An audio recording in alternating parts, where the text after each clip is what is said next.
గతంలో చట్టానికి లోబడి హక్కుల ద్వారాగా వాళ్ళకున్న విధుల ద్వారాగా వాటిని ఉపయోగించకుండా వారికి ఎవరైతే ప్రెషర్ పెడతారో ఎవరైతే వాళ్ళని ఒత్తిడి చేస్తారో ఒత్తిడికి తలొగ్గుతూ అమాయకమైన ప్రజల్ని అమాయకమైన లీడర్ని ఈరోజు నిర్దాక్షిణ్యంగా కేసుల పేరుతో కేసులు నెపడుతూ కోర్టు చుట్టూ తిరిగే విధంగా భయభ్రాంతులకు గురి చేసే విధంగా ఈ పోలీస్ యంత్రాంగం రావడం చాలా శోచనీయం, చాలా బాధాకరం అని చెప్పేసి గుర్తు చేస్తా ఉన్నాం.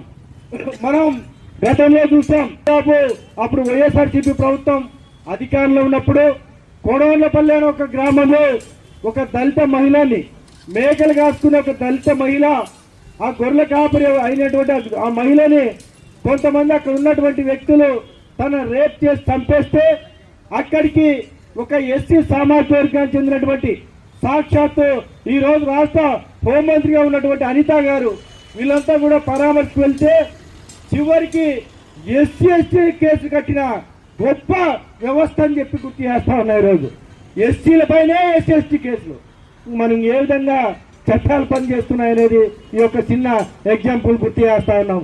మరి ముఖ్యంగా ఈరోజు ఎస్సీ ఎస్టీ బీసీ మైనార్టీ వర్గాల కోసం మనం పనిచేయాల్సిన బాధ్యత ఉంది.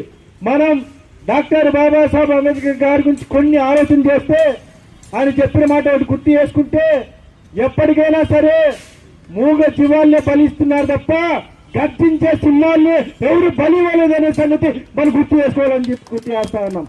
మనము మూగ జీవాల వల్లే మౌనంగా కూర్చున్నామా, గర్జించే సింహాల వల్లే గర్జిద్దామని చెప్పేసి మీకు గుర్తు చేస్తూ తెలియజేస్తా ఉన్నాం. ఈరోజు మనం బహుజన బిడ్డగా, బీసీల బిడ్డగా, ఏసీల బిడ్డగా ఈ సామాజిక వర్గంలో ఈ దేశంలో దాదాపు 20% ఉన్న మనం ఓట్లు మనమే, సీట్లు మాత్రం వాళ్ళవని సంద్రంగా తయారైపోయింది.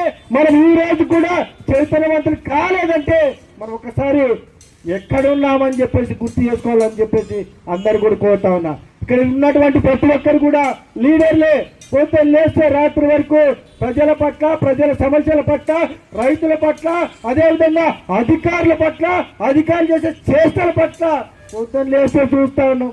అయితే వాటికి ఎక్కడ కట్టడి ఉందని చెప్తే ఎక్కడా లేని పరిస్థితి. కేవలం రాజకీయ నాయకులకు తొత్తులుగా, రాజకీయ నాయకులు బానిసలుగా పేద వర్గాల్ని గట్టు రామంజిని ఈ రోజు ఇంత ఇబ్బంది పెడుతున్నారంటే చట్టంలో ఇలాంటి వ్యవస్థ ఉంటుందని ఆ రోజు మానవులు డాక్టర్ బాబాసాహెబ్ అంబేద్కర్ గారు నేను రాసినటువంటి యొక్క భారత రాజ్యాంగం నిజంగా సక్రమైన మార్గంలో నడిపిస్తే చాలా బాగా ఉపయోగపడుతుంది, లేదు అక్రమైన మార్గంలో మాత్రం ఉంటుంది.